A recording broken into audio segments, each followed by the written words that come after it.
NTV time, जनता की बात जनता के साथ। 60 साल पुराने घरों पर बुलडोजर चला गया। आम आदमी पार्टी गरीबों के घर बचाने के लिए सुप्रीम कोर्ट जाने को तैयार। चरेडी से 2 किलोमीटर दूर रहने वाले मुख्यमंत्री खुद एक बिल्डर हैं।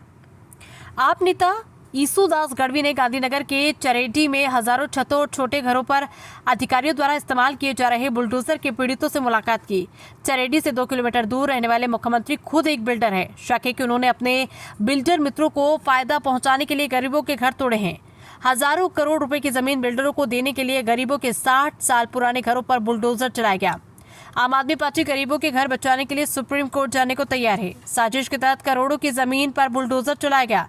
गांधीनगर में करोड़ों की जमीन पर एक बिल्डर की नजर है, इसलिए सरकार की मिलीभगत से गरीबों के घरों पर बुलडोजर चलाया जाएगा। तमाम दस्तावेजों और सबूतों के बावजूद सरकार ने बुलडोजर चलाया। प्रशासन ने सुप्रीम कोर्ट के दिशा निर्देशों की अवहेलना कर लोगों के घर गिराए।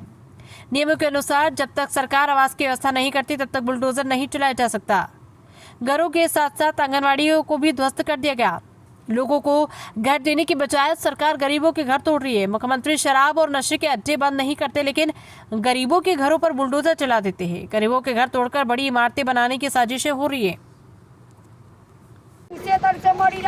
रोड ऊपर सामान ना के हमने के तने न्याको ना का डंडा मारू के हमने मारला मुंडे मार का दाड़ा सा काने ले साहेब हमरो सामान को लूटी दियो बाप तो बड़े हालत बुरी થઈ ગઈ અમે ચાર્જ પડીએ અમારું કોણ સહકાર આપને સરકાર અમારા આમુ નહીં જોતી તો અમારા અમુક કોણ જે સરકાર ખાલી વોટ લેવા તૈયાર થાય ગરીબોનો અને ગરીબોના હામુ અત્યારે તરાસ થઈ રહ્યો સરકાર જોવા સરકાર અત્યારે એ ખાલી નો આમ એટલું જ જોવા કે ખાલી અમે જ ખાલી ઊંચા આવીએ એટલા જ જોવા કોઈ ગરીબોનો કોઈ હક નહીં જોતા કે ગરીબનો હક એમનો આપણો ચા એમના નેહકા એમના બાલ બચ્ચા સામર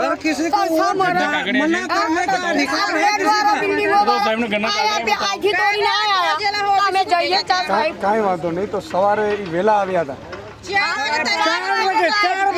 4 बजे सो रहे हैं गिरिया ना में आई जाए कर खबर है नहीं सामान બધો ડાકી ના તો બકરીઓ મરી ગઈ ને મારી બકરીઓ બે તો મેં અંદર ડટાઈ જી બુકો ના કહું સાહેબ તમે જોવો તમારા મરઘા મારા બકરા બધું અંદર મેં ડટાઈ મારા છોકરાના ગોળી ગોળી કાઢીને લીધા બહાર મારા છોકરા રોતા રોતા બહાર નીકળ્યા એક ભાઈ ના છોકરા મરી ગયા આ ધૂપમાં નવું પેદા થયું એ મરી ગયા બચ્ચું હતી એ બચારું ભાઈ ડટાઈ દીધા बहुत मुश्किल से आया था वापस चले गए हमने कार्य ना हवाड़िया हमारे गरीबों में रह ये सब गौचर जगह से जितनी दिखती है ये सब गौचर है कोई हमू नहीं जोता सरकार કે તમે ગરીબો હતા હું થઈ રહ્યા છે એવી હાલત આવી રહી છે અને રોડ ઉપર પડી રહ્યા સામાન ના મારા ઘરના છોકરા બધું અમે જઈએ ચાકણ સાહેબ आगे थोड़ा आ जाओ उधर मत दिखे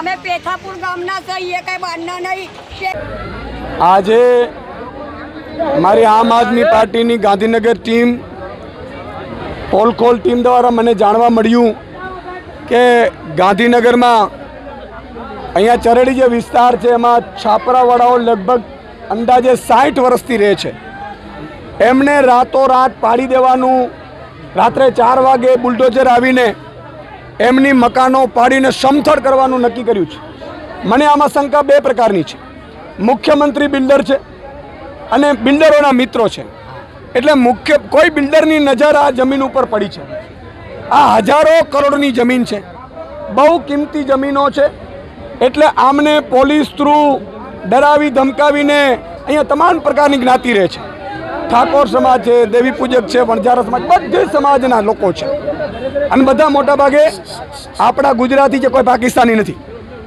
ભાજપ અને મુખ્યમંત્રીએ મને લાગે છે નક્કી કર્યું છે 2 કિલોમીટર દૂર મુખ્યમંત્રી છે એનાથી અડ્ડા દારૂના બંધ નથી થતા જુગારના ડ્રગ્સના અડ્ડાઓ બંધ નથી થતા બુટલેગરો બેફામ છે હત્યાઓ બેફામ થાય છે અને મૃદુને મક્કમ કરનારા મુખ્યમંત્રી આજે એકદમ નબળી કામગીરી કરી રહ્યા છે આ ગરીબોને આસિયાના આપવાના હોય એમના મકાન તોડતા પહેલાં એને ઘર આપવાનું હોય આજે 10મા ધોરણમાં ભણતી બાળકીઓ મારી પાસે રડતી હતી આપણે કંપી જઈએ એવી રીતે રડતી હતી એ બાળકીઓના ચોપડા રસ્તા ઉપર છે ટ્યુશન બંધ છે સરકારનું કામ બેટી બચાવો બેટી પઢાઓનું છે બાળકોને આપવાના છે એને ઘર આપવાનું છે અને ટ્યુશનની વ્યવસ્થા કરવાની છે એની જગ્યાએ સરકાર એને તોડી રહી છે અને દુઃખ સાથે કહેવું પડે આ આરટીઆઈ થ્રુ અમારી ટીમે માંગેલું છે.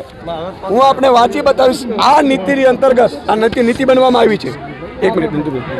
લાભાર્થી તરીકે જે કુટુંબો 1/12/2010 રોજ ઝૂંપડપટ્ટીમાં રહેતા હોય તેઓને ગણવામાં આવશે. અમલીકરણ એજન્સી દ્વારા રિહેબિલિટેશન માટે ઇલેક્ટ્રિસિટી બિલ, મતદાર ઓળખ કાર્ડ, સ્લમ સર્વે અથવા રેશન કાર્ડ આ 4 પૈકી કોઈ પણ 2 માપદંડ આધારે લાભાર્થીઓની યાદી તૈયાર કરવાની રહેશે. એનો અર્થ એ થયો આમની પાસે બિલ પણ છે, આધાર કાર્ડ છે, ચૂંટણી કાર્ડ છે, આંગણવાડીઓ બનેલી છે, અહીંયા આર્યો ગ્રીન કાર્ડ છે, આમની પાસે લાઇટ બિલ છે. આ બધી વસ્તુઓ આમની પાસે છે, દસ્તાવેજો છે. મારું કહેવાનું મતલબ એ છે, આમ તૂટીને જાય આપનું, કે સરકારના મુખ્યમંત્રીને બિલ્ડરોના કહેવાથી મ્યુનિસિપલ કમિશનરને મેયરે આ લોકો ઉપર અત્યાચાર કરીને ખોટી રીતે એમના મકાન તોડ્યા છે. સુપ્રીમ કોર્ટની ગાઈડલાઇન્સ પણ છે.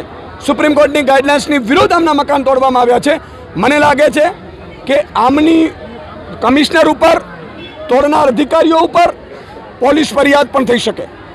જે રીતે આ નીતિ નિયમો નેવે મૂક્યા છે અને મુર્દુને મક્કમની હવે વાત મુખ્યમંત્રી ભવિષ્યમાં ના કરે, કારણ કે તમે જે કામ કર્યું છે એ એકદમ તમારી પ્રજાને કચડવાનું કામ કર્યું છે, નિમ્ન કક્ષાનું કામ કર્યું છે. આમ આદમી પાર્ટીએ નક્કી કર્યું છે આ તમામ લોકો સાથે અમારી લગભગ 100 લોકોની ટીમ અત્યારે એમની સાથે છે. વકીલોની ટીમ મેં અમદાવાદ ને ગાંધીનગરની બોલાવડાવી છે. જરૂર પડે આ લોકોને જ્યાં જરૂર પડે આમ આદમી પાર્ટી એમને સપોર્ટ કરશે.